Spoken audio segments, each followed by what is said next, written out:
Hello mga day! This is J Mars Vlogs. For today's video, samahan nyo kami, aakyat tayo sa bundok. Ayan na nga mga day, naglalakad lang ako dyan ha. Baka sabihin nyo tumatakbo ako. Fast forward ko lang para mabilis ako makarating sa pinupuntahan ko. For today's ganap nga mga day, didiligin natin yung mga halaman natin dahil 2 days na silang hindi nadidiligan.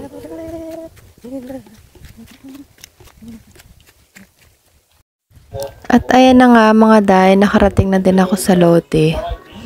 Ay nako, talagang pagka nandito kayo, super fresh ko talaga.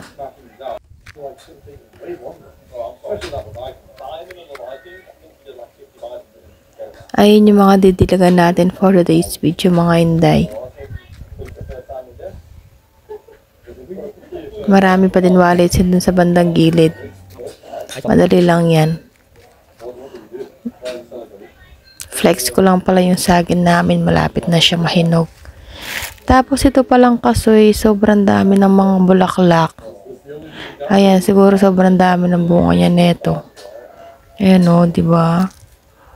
Yung buong halaman as in, puno siya ng bulaklak. Napakabait naman niya. Talagang punong-puno ng bulaklak.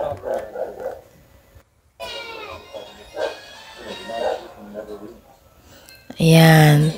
Tapos silipin naman natin yung mga sampalok kung may mga hinog na. Tignan natin.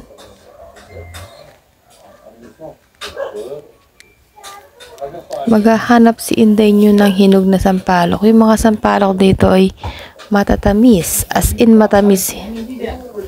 Sobrang tamis. Kaso dahil ngayon pa lang sila nagbunga, this year pa lang sila, yung kauna-unahan nilang bunga yung mga yan. Medyo konti pa yung mga bunga nila kasi nga unang bunga pa nila yan. Siguro mga next year, marami-rami na din yung mga makukuhang bunga natin dyan. Ayan o, bago nagtrabaho Inday nyo ay nagmerienda muna ng sampalak. Tinira medyo.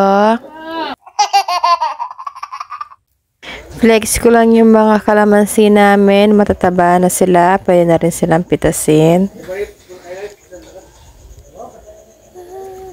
Tapos, ayan din yung mga sigarilyas na tanim namin sa lote. Medyo konti lang din yung bunga niya. Nasusunod na siguro namin yan kukunin. Masarap to ilagay sa ginataan. Kaya sa paksi yung mga inday. Tapos, ayan din yung aming guyabano. Marami siyang bunga ngayon, inday. Yung guyabano dito, yan sa bandang malapit sa kubo, matamis yan. Sweet guyabano talaga siya. Nakaraan nga may 4 na bunga yung inday. Hindi namin nabalikan nung Monday. Nahulog lang sila, sayang. Itong mga to hindi pa pwedeng pitasin. Medyo alanganin. Mga ilang araw pa pwede na natin pitasin mga yan. Tapos ayan, start na tayo magdilig sa part na to. Mga kalabasa natin matataba. Gaganda nila. Ang lalapad. Mga nasa kalahati at 1 timba yung dinidilig namin kada puno ng mga kalabasa natin. Tapos ng mga spinach ko ay maliliit pa sila. Ayan, may isa na medyo mataba na. Tapos next naman natin didiligan ng ating mga talong. Yung mga talong pala natin dito is yung mga bilog. Mga bilog na green naman yung tinanim namin ngayon. Tapos ayan, pagkatapos ko magdilig ng mga iba nating halaman, namitas na naman ng sampalok ang inyong inday. Diyos ko, karanop mo, inday. Yung animingan sampalok. Flex ko lang pala sa inyo, medyo malasebo pa yung iba ng mga sampalok, pero sobrang tamis talaga niya. Yung habang kinakain mo, parang gustong-gusto mo pa talaga. Yan, sige, subo lang ng subo. Flex ko lang din yung alokbati natin. Yung alokbati natin ngayon parang namumulaklak at parang may mga bunga. Yan, ganyan siya ngayon. O tapos, lumipat naman ako sa kabila. Yan, kinuha ko na rin yung mga hinog dyan. Marami na rin kasi yung mga medyo hinog na kaya pinitas ko na para may makain naman sa bahay. Pero yung iba para medyo tuyo, parang hindi ko alam bakit yung iba ay medyo tuyo yung ano niya, yung laman ng sampalok sa loob. Nasa 1 o 2 kilo din yung nakuha ko dyan. Yung halaman kasi ng sampalok dito na nakatanim sa lote na sweet tamarind is 12 yung mga halaman na yon. Pero yung isa, namatay, nadaganan siya nung avocado na natumba nung nakaraan na may bagyo. Kaya yung mga sampalok na natira na lang is 11 na lang. Ayan, sa bandang taas, meron dyan nakatanim na, kung hindi ako nagkakamali, kung hindi 4, 5 din yung nakatanim dyan na sweet tamarind.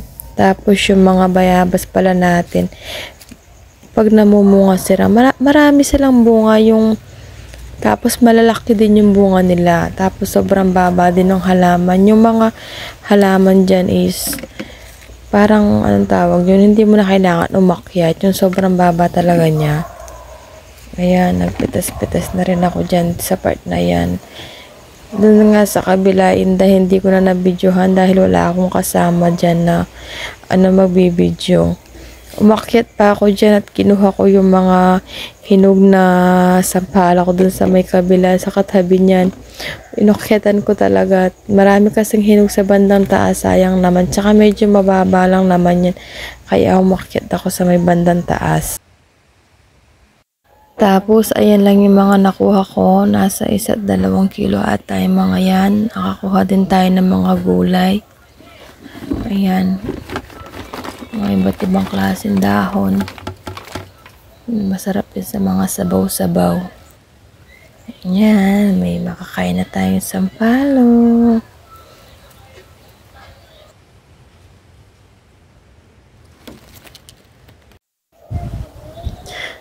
Tignan nyo mga day, sobrang lakas ng hampas ng hangin.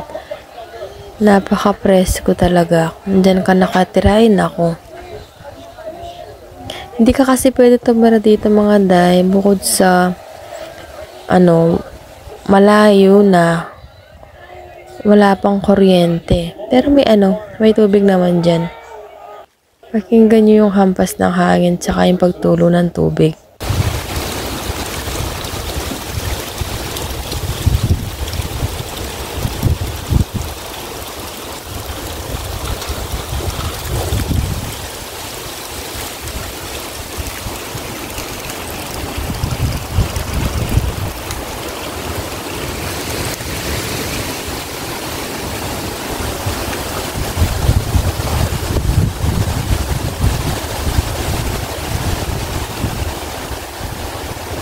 Parang may paparating na bagyo eh.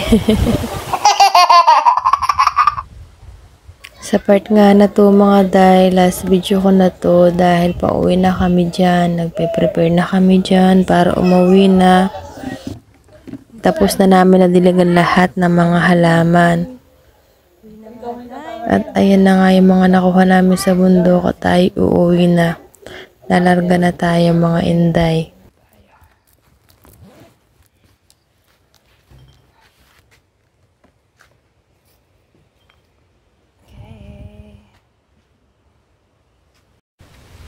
Nay bundok. Nay bundok. Go.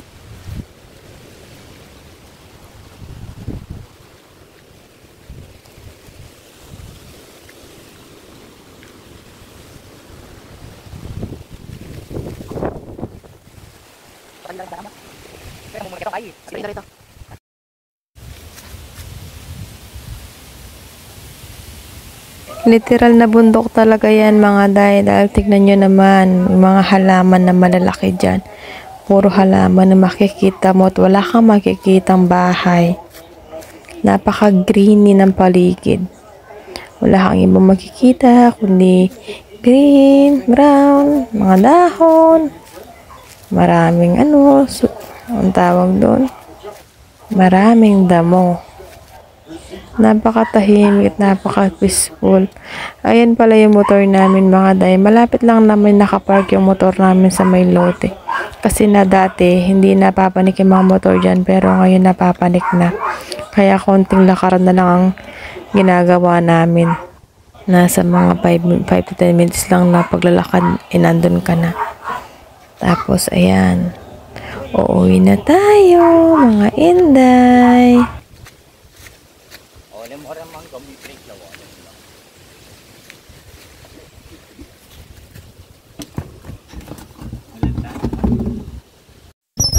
Pauwi na nga kami dito mga day. At yun lamang po ang ganap namin for today's video. Thank you for watching. Bye!